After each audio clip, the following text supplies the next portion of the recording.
welcome to Disney A, the Canadian-themed Disney travel podcast. We're your hosts. I'm Brandon. And I'm Krysta. Hello there. Nice. Thanks. Yeah. So this week we're going to talk about Obi-Wan. Yeah. Like we've been promising. For like weeks. Yeah. Sorry. Well, we were on holidays, and then we had a member of the family leave us. Yep. Our dear, sweet, old Jezebel. Yeah. The golden retriever. Yeah. And we were not in any place where we could be making a podcast at that particular day. So, yeah. So we're very sorry for not being here, but that was what was up. So we're here now. Mm-hmm. We are. And we miss our pup, but yep, that's what happens. So. Yep, exactly. So let's talk about Obi-Wan, like we've been promising to do. But before we do that, Brandon, what nerd thing are you into this week? Well, I didn't have much of a heart for nerd things. Fair. Mm-hmm. But we did just get back from a music festival. Yeah, we had a little distraction. And we had the tickets, and we said, well, we're going to go and be distracted. And you know what? That helped. Yep, I think it does. Mm-hmm. Yep, likewise. And that's basically... Our other dog is getting a lot of attention right now. Let's just say that. Yes.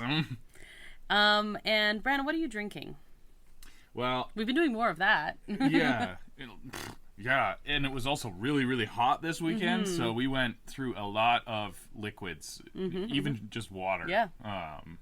And maybe I should still be drinking just water. But no, I got a nice, refreshing cold out of the fridge. That was important. Peach neutral. Yep, and it seems I have the same. Yeah, I just grabbed two of them. Sweet, that works for me. Also, now, normally we have like a little update here. Ms. Marvel has ended.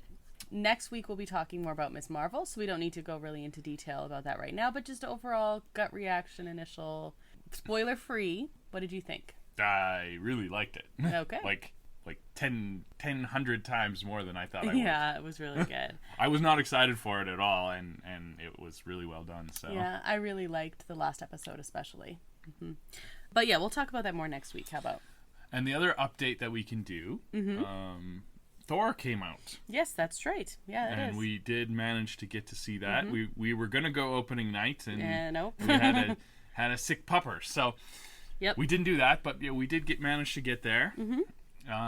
What did you think of that? I liked it. I was really looking forward to it, and it was no Ragnarok or anything like that. Like, I liked it. I know a lot of people, opinions have been mixed, but there was... Opinions have been mixed, I know, on this one.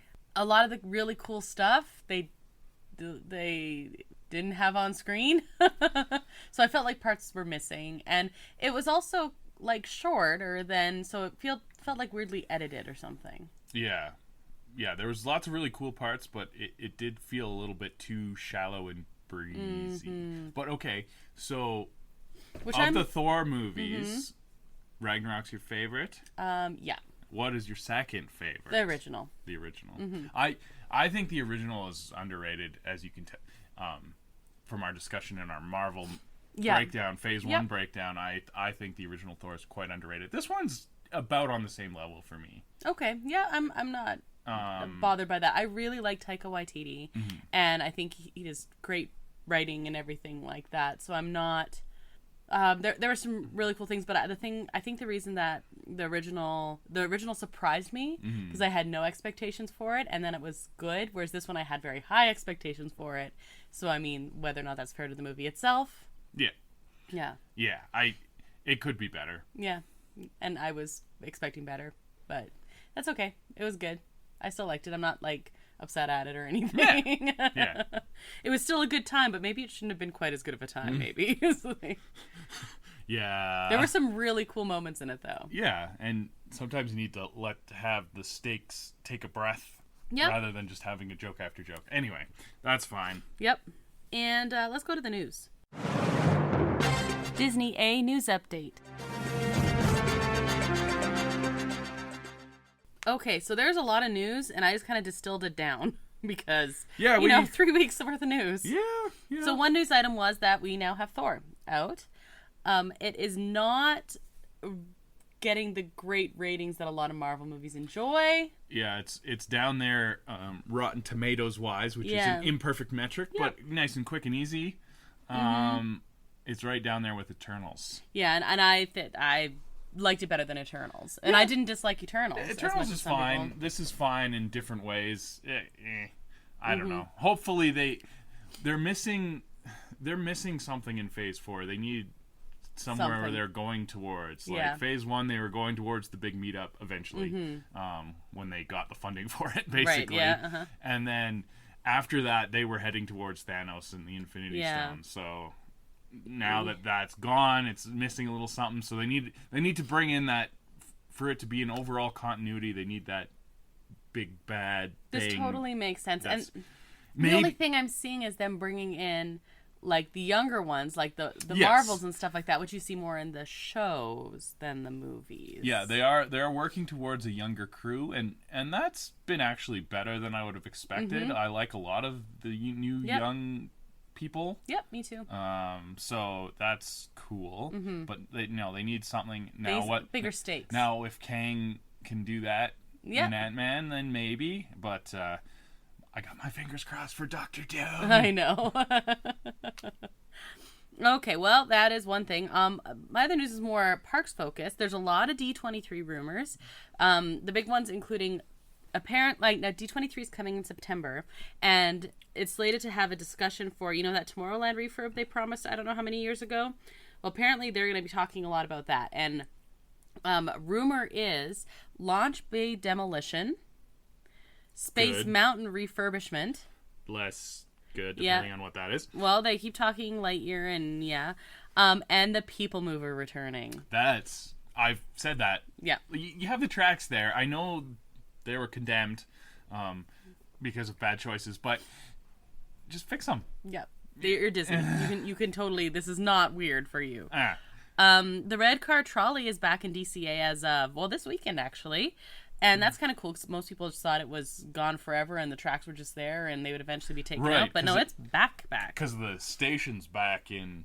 Yeah, so I'm curious to see in Avengers Campus, so they kind of like sneak it out, and so it can be down Hollywood Boulevard, and... I don't know, whatever. No, that's interesting, but yes, D23, I think... That'll be at least one episode on its own. At least. I was looking in September being like, we might have... That might be a 2-episode coverage kind of deal for sure. Okay, speaking of September, we have both Main Street Electrical Light Parade is ending September 1st, as well as the Disneyland Forever fireworks. They said limited time, and they meant it. Yeah, we were there when they started, and they're going to be over before we would even think of going back. So, yeah. The other September 1st date is, on August 15th, the Haunted Mansion is closing for its annual Nightmare Before Christmas update, and that's reopening September 1st. So basically, September 1st is when the switch goes from summer to fall. Speaking of, we have the Oogie Boogie Bash sold out in a matter of days, speaking of fall, and Halloween merch is already starting to be available. Downtown Disney and the Emporium is where most of it's been creeping up. It's amazing how much bigger and bigger a deal that Halloween becomes every year. Everywhere, but especially Disneyland. Yeah, it's July. It's the middle of July. Yeah. Happy 67th birthday to Disneyland this week, by the way. So that's pretty cool. It's a lot of candles on your cake there, Disney. A lot of birthdays. And other general ones, Mighty Thor is now showing up at Avengers Campus. Speaking of California Adventure, Monsters, Inc. is closing this summer for refurbishment. There's no current reopening date, but something that was closed does have a reopening date this coming week, actually, and that is the Finding Nemo submarine voyage is set to reopen on July 25th. Yeah, they painted that all up, and it looks nice. It looks really cool. And they got the octopus from Finding Dory on the rock, and that's cool. That is cool. I was kind of hoping he'd be like an audio animatronic or something, like just shift a little bit. That's tough with the water situation. Totally makes sense. But he's very cool. But he was the best part of that second movie. Agreed. So cool. And the whale shark. I don't remember her name, but she's cool. Yes, the whale shark was pretty cool. But that's just because I like whale sharks. Yeah, I do. Okay, and so I think that takes us to Obi-Wan. Disney Plus and chill. Should I make the hello there joke again? Probably. Hello there. He said the thing. Oh yeah, they made you wait right till the end. Oh man, did they? So well, we'll get to that. I think we'll probably keep this short and sweet. Yeah, we're not quite back in the swing of things yet, but just like the series, keeping it short and sweet. 6 episodes. 6 episodes. That seems like the new normal. Apparently, I think this could have had a little bit more room to breathe. I feel like this should have been 8. Yeah, eight probably would have been a nice sweet spot. Let's talk general. Yeah, general feeling. So that's my thoughts. I could kind of tell that this was originally planned to be a movie. That makes sense, yeah. It feels like it has the beats of a movie, just kind of stretched out. But which is interesting because, like, we're talking MCU, and the Eternals should have been a show that they crammed into a movie. Like, the pacing was wonky in both cases in opposite ways. Yeah. Like, it felt like they came up with these side characters to fill out a TV show, right. but didn't give them a chance to develop. So we're like, so what? So what? Okay. Yeah. All right. Okay, so you said 6 episodes. Let's just talk general plot first of all. Yeah, so Obi-Wan, of course, is on Tatooine where we left him at the end of episode 3. Watching over the boy. Yeah. And that's fine. Because apparently Leia doesn't need watching over. Well, no, she's got a royal family, and Luke is left on the desert. Well, I guess the idea is he's back on his home planet, so they probably would be more likely to find him. Great hiding place, by the way. With the only existing family members. Yeah. Didn't even change his name. No, it's true. He definitely did not. So I guess that makes more sense that he would probably require more backup. Or so you would think. Yeah. So the big surprise of this, they try to have a surprise in every Star Wars series, it seems like, of some kind, but definitely wasn't advertised or anything. Nope. But one of the main characters is little Leia. Little Leia, who also, like, I know some people are imp. I thought she knocked it out of the park. She did very well. She's a precocious little kid. Yeah, but for sure. So would Leia be. But that works for Leia. Yeah. Normally that kind of kid would annoy me, but she grows into Leia, so it's like, it's okay, you're precocious and annoying. Yeah, you're exactly the character that Leia would have been when she was 10 years old. Yeah. She, someone said, like, cause there's one point where Obi-Wan is saying, like, okay, if anyone asks, I'm your father, and she's like, grandfather, maybe. See, that was funny. That was funny, and they're like, let's just remember, this is only, like, 8-9 years before little short for a stormtrooper, and you're like, it's exactly the right tone for her. Yeah, so. Yeah, she's got some sass, and that's cool. Mm-hmm. And yes, this is exactly 9 years before A New Hope, because she and Luke are 10. Yes. And they're 19 in A New Hope. Exactly. And we said a couple times that Leia seems really young. Like, she seems younger than 10 in this. Yeah, and I just thought they found a younger actor that worked well for it, but apparently this actress was 10, like, when it was filmed, so, but she just looks really young for her age. So. Well, and she's playing younger, too. Like, they have her acting more like 6 or 7 or something like that. When those few years. Yeah, I would have guessed 7, maybe 8 at most, and that's from 10 to 8 is a big jump. But anyway, apparently the actress was 10, so whatever. That doesn't matter. No. The idea is young child. She's in it, like, she's a main character, but they do well to work around working with kids, right? Oh, yeah, definitely. They have it piecemeal there, except the infamous chase scene. Okay. Do you want to talk? Yeah, I think we can talk about the infamous chase scene. Okay, sure. Well, so she's getting kidnapped, right? Because that's going to be the inciting incident of this whole thing. Right. Getting kidnapped. And I guess they were trying to show her that she's resourceful and not a pushover. Yeah. But they made it like an episode of Scooby-Doo. It was very, like, we expected Benny Hill music to start playing at any point here. It definitely would have been improved by Benny Hill music. And that's not a good thing. Well, you know what? Any chase scene is improved with Benny Hill music. Even the good ones. But, it was like a cartoon. It was really bad. Like, this little tiny girl outrunning adults and she didn't have a head start. It was really weird. That was unfortunate. But there was other good action scenes in this, so whatever. Okay, yes. I don't know if you want... Okay, the best action scene that I've seen in a long time was in this series. And that was the last episode, I would say. Yeah, okay. Well, let's talk about the last episode at the end. Oh, yeah. That's why I'm like, I don't want to talk about that right now. Just yeah, and so the other point of contention, and we kind of talked about it in our toxic fan base episode. The main villain, other than Darth Vader, because Darth Vader's hanging out and being all Darth Vader-y. Darth Vader-y, and is probably the best part of the series.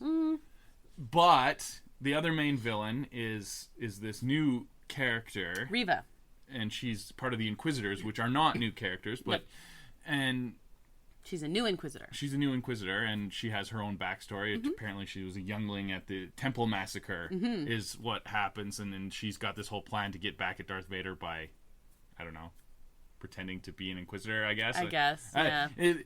That's not clear. I thought she did pretty well. I thought so too. Plot holes aside, that's more the thing. The writing did her no favors, but the actress was great. Yeah, and has some good scenes, and her and Obi-Wan, Ewan McGregor, do well together when good chemistry for that. Yeah, so that's. But okay, fine. So let's talk those plot holes issues with her, because I actually think she did great, and this is the problem I have, is because people lashed out at her, and she didn't write the thing or direct it. She did well with what she had, I thought. But, like, they didn't do her character any favors.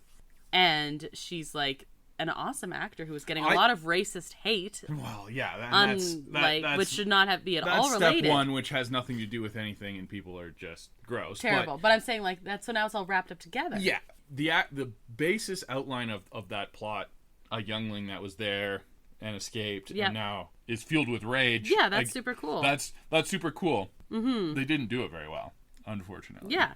Well, and it doesn't really make sense. So she spends years, like 10 years, or, well, how, yeah, because they're 10 years old. That's right. She spends like 10 years, growing up and like honing her craft and biding her time and becoming an Inquisitor and wanting to like work through the ranks to be Grand Inquisitor to get back at Vader, but then like has no plan beyond that. No plan, like zero plan. So it felt a little tacked on, and it could have been really cool. Yeah, it would have been super cool. And then the other thing that I know, a friend and coworker of mine like had a really big issue, and I think this is warranted, with the Grand Inquisitor being in there because he's really cool. Apparently, he's a big part of Rebels, which we have not seen. Right. But he looks cool and everything like that. And she kills him right off the bat, and then he comes back. And, like, it had no purpose. No purpose. He didn't need to be in there at all. He was in there for advertising purposes only. Well, you know what they've done before? They have put things in ads that have not actually shown up in the show. But they just wanted to say, you could have had the other Inquisitors in there, and that would have done just fine. But it was like... they could have just him talked being there about him. Or he could have, like, shown up and then, like, walked away. But having that whole, like... I don't know. It didn't make any sense. That scene was to show that she was willing to do anything. Yeah, I don't know. That's not what came. Yeah, it was just didn't have no purpose. So that was some of the problems of this show. Yeah. I've got one more problem. One more problem. Because there's another really cool character. I think she would have been really cool because it's another pacing problem. Yes. Okay. And then she died, and I didn't care. Yeah. Yeah. So. And this is Talia. Yeah, and her droid. Yes. Oh, actually, I like your droid more. Droid doesn't talk. Yeah. Reminds me a lot of Baymax, actually. Yeah. And yeah, that character, like, if you had cut something, if you're gonna only have 6 episodes, like, focus on ones, because like the main purpose of this story is Obi-Wan refinding himself as a Force user and his guilt and regrets over his student. Going crazy and killing everyone. But they were trying to do too many threads to like wrap that all into each other. Like, you can do that, maybe not in 6 short episodes. Or I don't know. Okay, so these were the negatives that existed. Yeah, so we needed more development and better development for the introduced characters. The introduced characters. Introduced. Me good speak.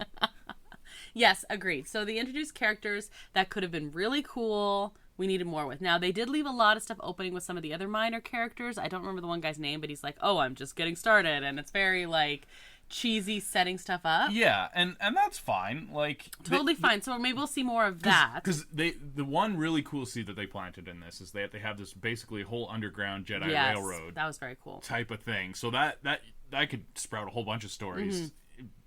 Jedi that you've seen in the Clone Wars or whatever, and yeah, you can do a lot of stuff with that. So that gives me some hope. Yep, that does. I think that's and they need to expand. Reva. They need to expand the whole universe away from the Skywalkers, basically. It's true. That being said, I loved little Leia, but and I think that it was really cool that they focused on her because they made it set up like it's Obi-Wan, I don't know, protecting Luke and his experiences on Tatooine or something like that. And it's just like, nah, Luke was in it like a little bit, but and they also have by leaving Reva alive at the end, and kind of I don't know that she knows who Luke is.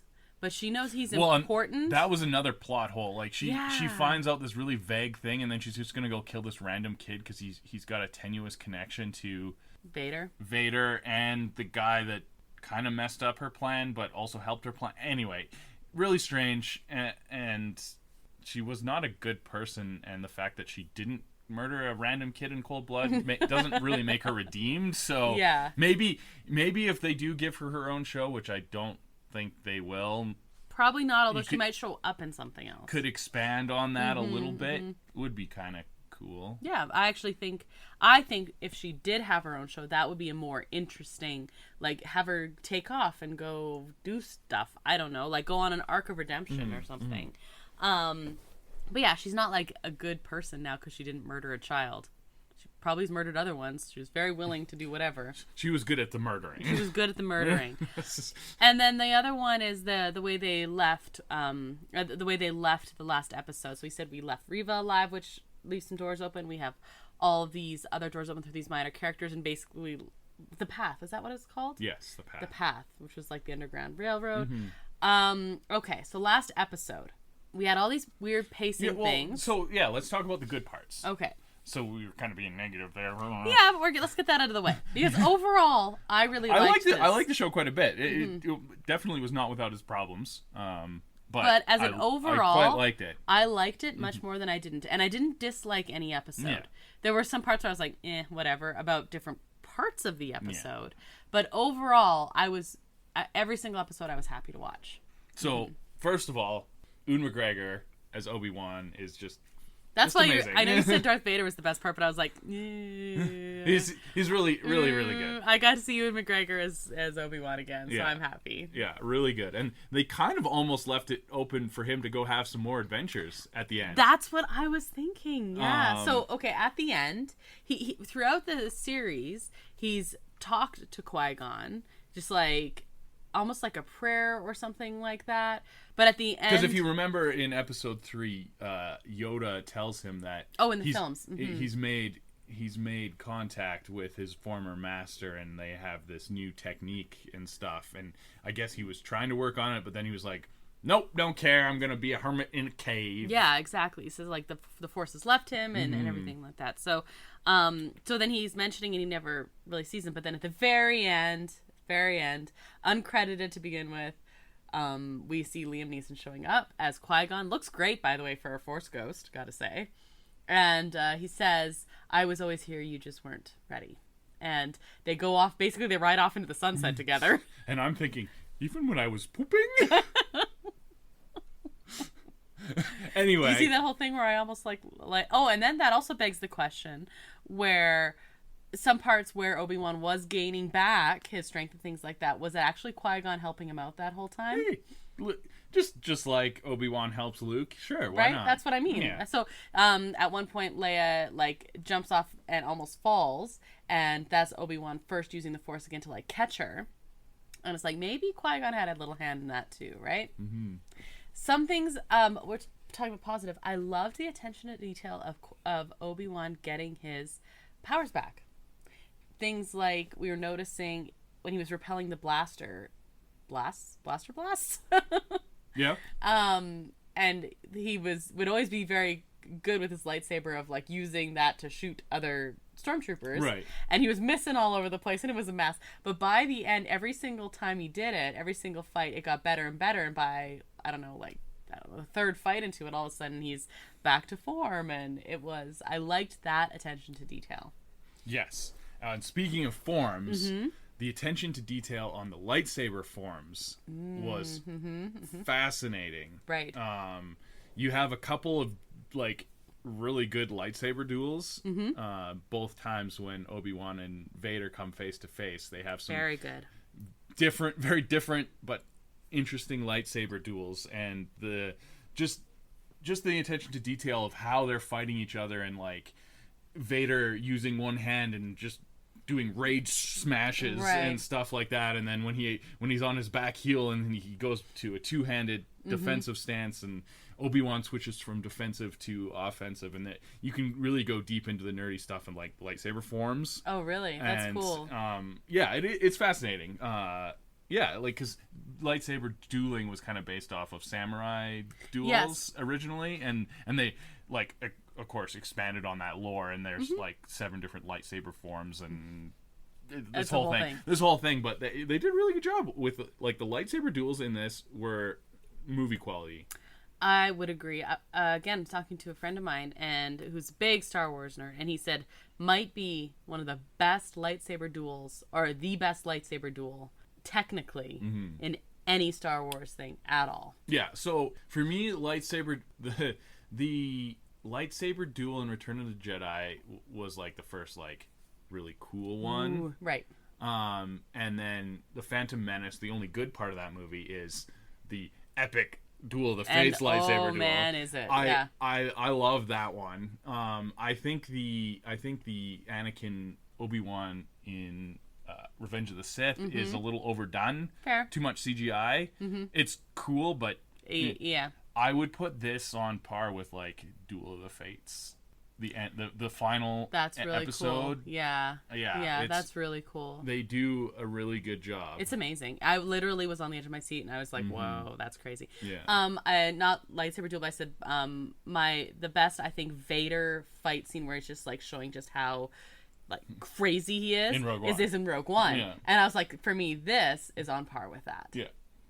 I mean, obviously 2 lightsabers as opposed to him just like obliterating everyone, but like very much that same kind of It had that same feeling in that was episode 3 when he shows up and just like tears everything apart in the village looking for just like snaps some kid's neck or something. Like, I was like, oh my god, and it's like that whole little happy like father-son reunion that happens in the final, like when he's supposed to be redeemed. No, he's not redeemed because of stuff like this.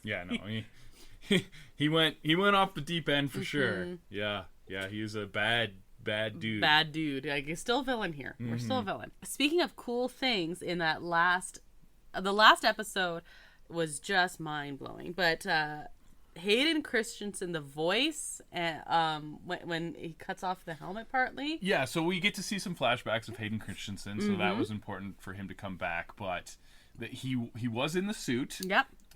They probably gave him some heel lifts or whatever. Oh, I'm sure. It is funny. Darth Vader's like 7 feet tall. Yeah.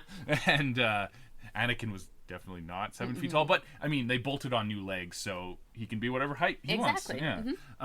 And so his helmet gets sliced. Yeah. And so you can see him, and it's Hayden Christensen. It's definitely Hayden Christensen. He's acting with this sliver. And you can just see like the corner of his mouth and one eye, and he like acts the hell out of that. And he obliterates the scene because oh my god, he obliterates the scene like Vader obliterated that village. Yeah, exactly. And they have James Earl Jones's voice assisted with the AI program. Yeah. And it sounds really great. And then they kind of like modulate the two together. Yeah. And it's so good. It would literally, I was getting goosebumps just like that voice.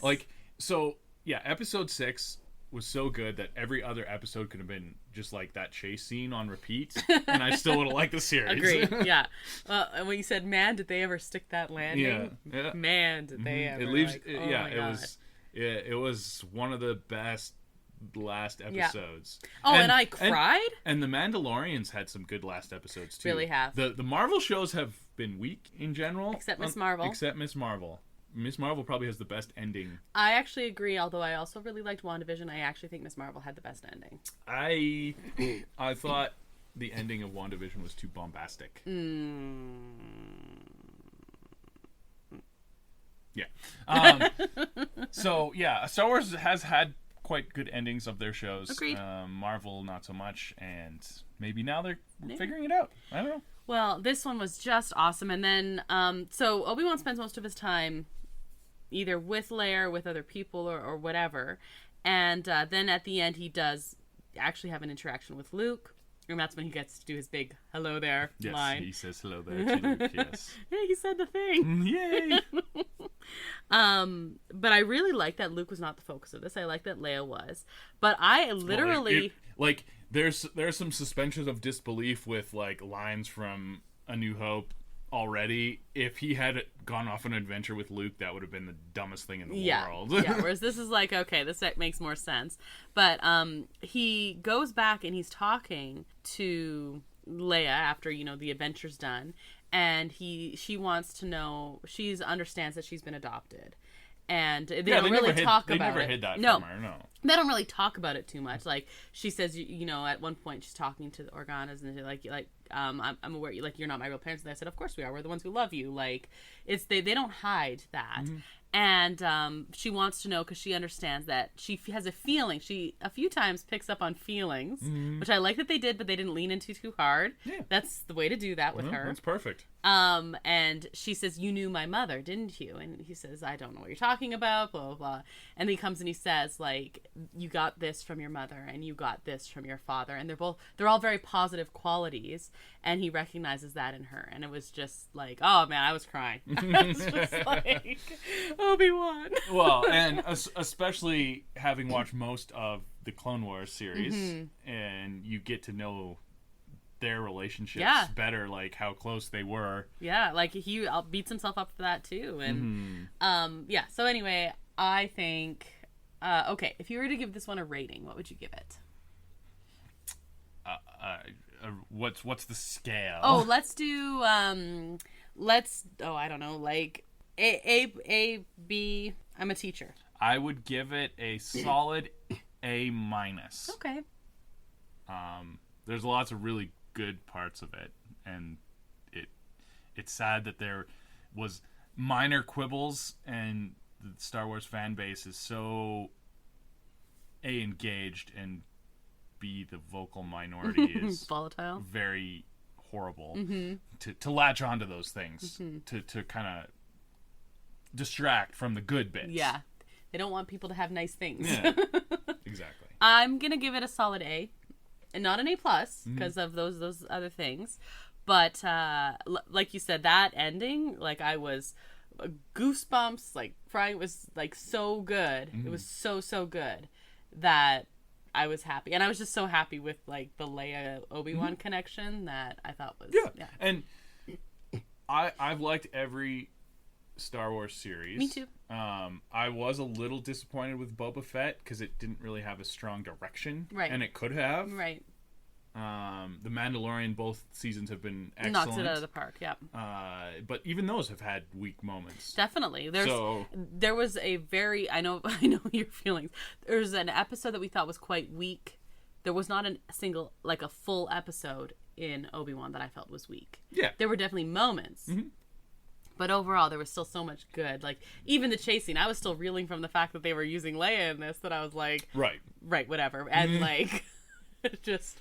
That was really cool. I'm good at suspending disbelief. That one the chase scene did knock me right out of it. I was like, this is ridiculous. But like everything surrounding that made sense. Yeah. Like Leia would hide from having to do. They needed to set it up better so it was believable.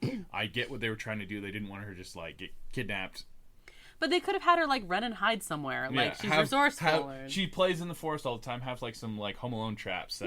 Like. Home Alone is goofy too. There's grown adults, and it is a little cartoony, but that looked like a masterpiece literally, action scene compared to what literally have her climb a tree. She, like I said, she hangs out in the forest all the time. She has a fort up there, climb a tree, and like hang out and hide, or throw a rock at a guy, or something that like made more sense. Have some Home Alone traps in the woods or something, but rather than trying to outrun grown adults and. Yeah, and like different things. Dodge through a very sparse forest. Yeah, well, there was that. Yeah. If you're gonna do that, make it so it like makes sense. She's little, I get that. She knows the place. She could have been doing some dodging, but like she didn't need to dodge very much in that forest. But she was really cool. Yeah, okay. And I liked her. Okay. Yeah, I liked the whole thing very much. Okay, I have a question for you. Do you know what Obi-Wan character you are? Probably Lars. Well, let's find out. First, pick the original trilogy character you're most like. Are you most like Luke, Leia, Han Solo, Darth Vader, Chewbacca, Lando Calrissian, Yoda, R2, or Emperor Palpatine? Probably most like Chewbacca. Tall and hairy and just shout a lot. Just groan a lot. I can't do a Chewbacca though, sorry. No. Pick a word that best describes you. Ambitious, witty, tired, tricky, helpful, overprotective, restless, angry, or quiet. I'm gonna go witty. That's what I would have picked for you too. Or quiet, but well, I already picked witty, so you're witty. Yeah. Pick a planet to live on. Tatooine, Alderaan, Canto Bite. I knew what you meant. Coruscant, Bespin, Naboo, Takodana. I don't know that one. You know what? I don't know that one either. Hoth or Mustafar? I have to live there? Yeah. Well, clearly Naboo. All these other ones are like hellscapes. Bespin wouldn't be terrible. It's a gas giant where you're inside a space station. Okay, clearly Naboo. Okay, pick another Disney Plus show. The Mandalorian, WandaVision, Loki, High School Musical, the series. No! No! The Bad Batch, Hawkeye, The Book of Boba Fett, Moon Knight, or Star Wars Visions. The Mandalorian. Out of those ones. Pick a prequel character you're most like. Qui-Gon Jinn, Anakin Skywalker, Padme Amidala, Mace Windu, General Grievous, Senator Bail Organa, Jar Jar Binks, Darth Maul, or Watto. You really want to say Watto, don't you? I kind of want to say Watto, but we'll go with Qui-Gon, I guess. That's a high opinion of myself. No, but... I like that. I like that, yeah. Pick your biggest fear. Heights, public speaking, not having money, letting others down, the past, the future, darkness, death, or other. That got dark. Deep. Yeah. That's very deep. That's why I went, whoa. Out of those, the spiders is not on the list. No, you could hit other, though. I would say letting others down. Aw. Okay, pick a pet. Cat, dog, bird, horse, hamster, fish, droid, porg, or rancor. Ooh, I would love a rancor, but I'm going to go with dog for my Jezebel. And finally, pick a sequel character you're most like. Rey, Finn, Poe Dameron, Kylo Ren, Rose, General Hux, Captain Phasma, General Holdo, or Babu Frick. Apparently they're bringing him back. That's cool. Oh, that's cool. I'm probably most like Kylo Ren. I have a bit of a temper. Kind of whine a lot. Guess who you are? You are Obi-Wan Kenobi. They just give that to everybody. You are caring, wise, and thoughtful. However, you've lost some of your old confidence. Sometimes you feel like giving up on everything you've worked for, but you know there are people out there who are counting on you. In fact, you always put others first. Yeah, I hear that. Okay. That Obi-Wan.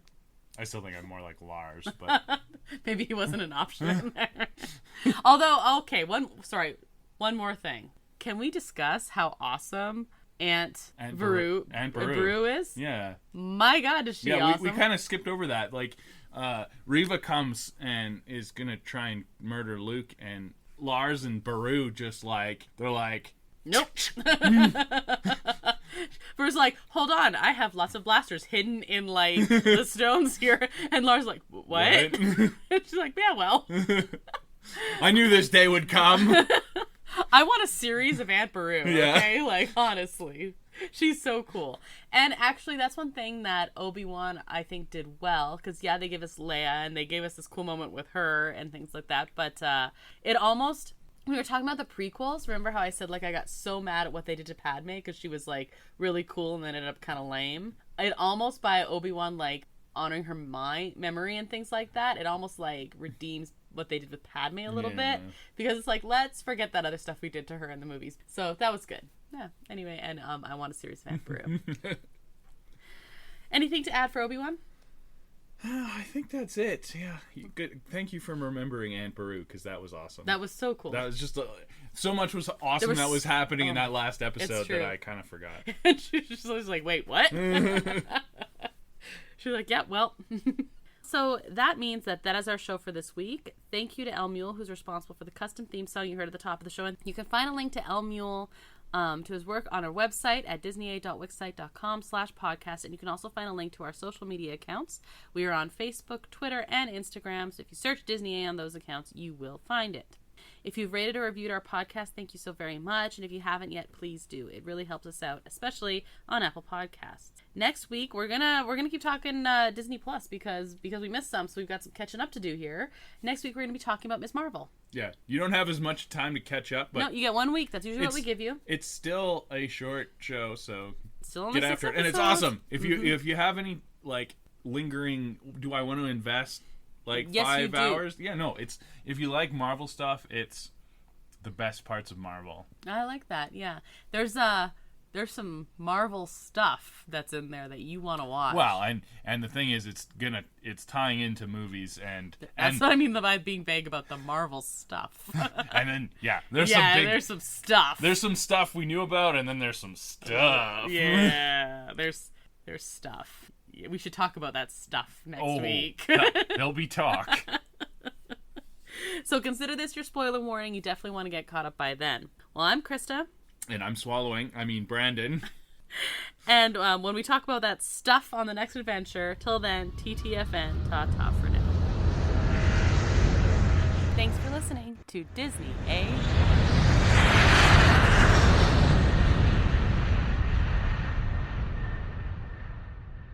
Should I make the hello there joke again? Probably. Hello there.